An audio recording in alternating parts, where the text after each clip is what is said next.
Pemirsa, Anda kembali bersama kami di Newsline dan kami lanjutkan informasi untuk Anda. Penyidikan kasus dugaan penyekapan dan penganiayaan sadis yang dialami oleh korban YTR terus didalami.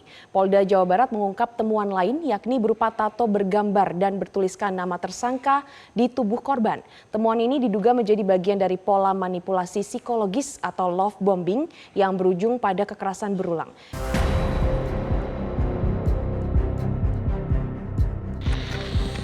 Kepolisian daerah Jawa Barat terus mendalami keterangan tersangka TH, serta mengumpulkan berbagai alat bukti untuk melengkapi konstruksi perkara dugaan penyekapan dan penganiayaan sadis terhadap YTR. Dari pendalaman terbaru, Polda Jawa Barat membenarkan adanya tato berupa tulisan dan gambar yang berkaitan dengan tersangka di tubuh korban. Temuan ini diduga menjadi bagian dari pola love bombing, yaitu bentuk manipulasi emosional yang membuat korban semakin bergantung kepada pelaku. Setelah korban bergantung pada pelaku, hubungan berkembang menjadi pembatasan interaksi sosial hingga berujung pada kekerasan fisik. Tato yang ada di tubuh korban ini memang kami benarkan. Ya. Ada beberapa tulisan di sini love, ya, love topik TH, ya, dan juga ada gambar daripada si tersangka di badan yang bersangkutan, khususnya badan korban. Ya. Dan ini tentu saja kita sampaikan mungkin bagian kepada love bombing yang terjalin dari keduanya. Tetapi tentu saja ada perilaku-perilaku yang dilakukan oleh TH ini yang berakhir kepada pembatasan sosial, interaksi sosial yang akhirnya mengarah kepada kekerasan fisik. Kepolisian daerah Jawa Barat juga tengah mendalami adanya dugaan keterlibatan pihak lain. Karena saat olah TKP di 4 lokasi, penyidik menemukan cairan infus yang dipakai untuk mengobati korban. Seluruh barang bukti yang ditemukan kini tengah dianalisis untuk mengungkap rangkaian peristiwa secara utuh. Hasil penyelidikan sementara menunjukkan adanya upaya dari tersangka TH untuk mengobati atau menyembuhkan korban selama berada dalam penyekapan. Penyidik kepolisian Polda Jabar itu melakukan olah TKP. Semua benda-benda yang ada di TKP, di 4 TKP tersebut kita analisa. Betul ada infus di sana dan kita sudah dalami. Pernah ada upaya untuk menyembuhkan atau mengobati korban. Itu dilakukan oleh tersangka. Ini tentunya kita akan tidak lanjuti ke depan. Apakah ada orang yang membantu, apakah dia sendiri, dan kita akan informasikan juga ke pihak korban. Terima kasih. Penyidik tentu tidak ingin terburu-buru mengambil kesimpulan sebelum seluruh fakta berhasil diungkap. Pemeriksaan terhadap korban, saksi, serta hasil analisis barang bukti akan menjadi dasar untuk mengetahui kemungkinan adanya pihak lain yang terlibat. Kepolisian juga akan kembali menggelar rekonstruksi di 4 lokasi. Dari Bandung, Jawa Barat, Roni Halim, Metro TV. Pemirsa, Lembaga Perlindungan Saksi dan Korban atau LPSK memberikan perlindungan darurat serta pendampingan menyeluruh bagi korban dan keluarga korban penyiksaan oleh Taufik Hidayat. Selain bagi korban, perlindungan melekat juga diberikan terhadap para saksi. Penanganan korban penyekapan dan penyiksaan oleh tersangka Taufik Hidayat memasuki tahap pemulihan jangka panjang. Lembaga Perlindungan Saksi dan Korban atau LPSK mengungkapkan bahwa perlindungan darurat telah diberikan sejak 22 Juni dan setelah menerima koordinasi dari UPTD PPA dan Polda Jawa Barat.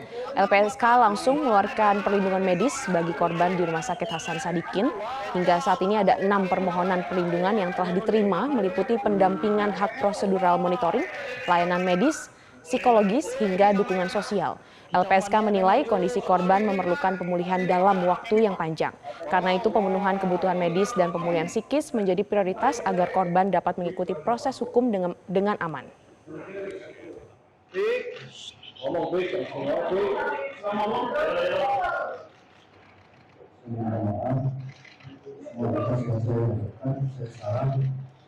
Memang kasus ini mencuri banyak perhatian, Gloria, terutama juga ternyata ada istilahnya love bombing yang justru memberikan efek negatif kepada para pelakunya. Dan untuk membahasnya kita sudah bergabung bersama dengan psikolog keluarga, ada Sani Budiantini.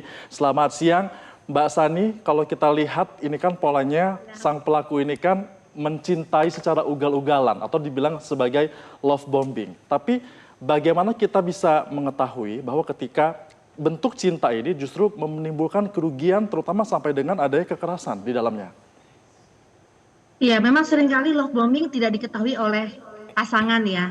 Karena dianggapnya di awal itu kan biasanya seseorang yang melancarkan love bombing itu memberikan perhatian yang luar biasa. Terkadang fase tadinya berkenalan gitu ya, dipakai untuk buru-buru untuk menyatakan komitmen. Tidak jarang bagi mereka yang pelaku itu juga mengiming-iming untuk serius atau untuk menikahi misalnya, sehingga pasangan atau calon korban itu tidak tahu bahwa itu sebenarnya adalah taktik atau strategi. Nah,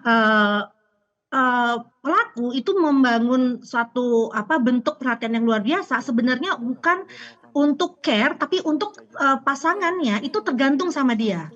Nah, tanda yang utama adalah ketika pelaku ini memberikan banyak sekali perhatian dan kadang-kadang hadiah yang berlimpah, tapi dia akan marah yang ekstrim ketika pasangannya tidak memenuhi keinginannya. Itu terjadi, kita bisa lihat dari pelakunya yang cukup ekstrim.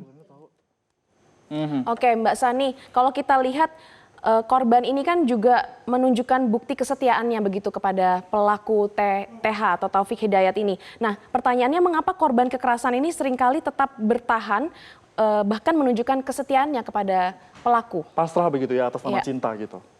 Ya, ini menarik sekali karena ketika kita berhadapan dengan orang yang melakukan sesuatu yang ekstrim ya, kadang memang perhatian, kemudian dia bisa melakukan kekerasan, tapi kemudian perhatian lagi karena ini yang kita sebut dengan cycle yang ada yang kita sebut dengan fase honeymoon.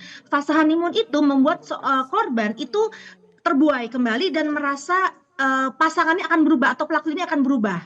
Nah, ketika berubah itu sebenarnya sifatnya sementara. Jadi dia berbaik pun pura-pura dalam arti kata untuk membuat pasangan itu tidak kemana-mana. Dia yang mengontrol. Oleh karena itu seringkali korban itu tidak bisa keluar dari jeratnya. Nah, ini yang bagi kita seorang psikolog itu juga sangat susah meyakinkan korban bahwa pasangannya ini adalah salah satu pelaku kekerasan loh gitu. Karena antara perlakuan yang sangat perhatian, kemudian ekstrim menjadi kekerasan, kemudian dia minta maaf lagi untuk meminta dimaafkan dan sebagainya, ini membentuk cycle yang susah sekali korban itu bisa keluar dari jeratan tersebut. Untuk pelakunya dia sadar nggak sih Mbak kalau yang dilakukan itu adalah sebuah kesalahan atau tindak kekerasan yang sudah tidak benar gitu?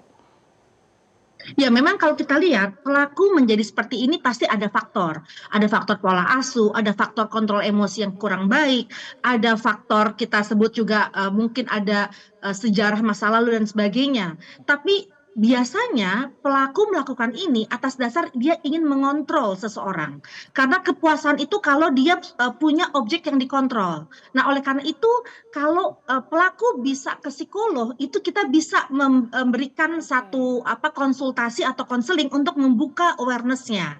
Tapi sayangnya jarang sekali pelaku yang ingin ke psikolog gitu untuk membenahi dirinya. Nah, ini akhirnya kita deadlock karena biasanya yang ke psikolog adalah sang korban dibanding pelaku yang ingin yang merubah dirinya begitu. Oke, Mbak Sani, kalau berbicara soal controlling dalam hubungan, apakah memasang tato bergambar pelaku seperti yang terjadi dalam kasusnya YTR dan TH ini bisa dibilang menjadi bentuk kontrol secara psikologis? Ya, kontrol itu kan sebenarnya ketika pelaku ingin terpenuhi keinginannya dan kalau tidak terpenuhi dia akan marah pada korbannya. Itu kan sebenarnya controlling dan dia selalu memaksakan kehendaknya begitu. Jadi bisa saja apa yang terjadi ini adalah bentuk controlling. Nah, beda dengan sebenarnya cemburu yang sehat. Cemburu yang sehat itu tidak membuat seseorang menjadi akhirnya terpisah dari temannya. Dia tetap bisa beraktivitas secara independen. Dia tetap bisa buat keputusannya. Hubungan yang sehat itu juga dilandasi dengan bentuk saling menghormati, bentuk kepercayaan. Tapi kalau controlling atau cemburu yang tidak sehat itu membuat pelaku itu Teasernya apa? menguasai korban dan korban tidak bisa membuat keputusannya, termasuk apa yang dilakukan bisa saja itu bagian bentuk dari controlling. Nampaknya memang pendampingan ataupun perhatian dari keluarga juga dibutuhkan ya Mbak Sani untuk bisa melihat ataupun mengerem jika sebuah hubungan sudah toksik, ada yang berani menegur seperti itu.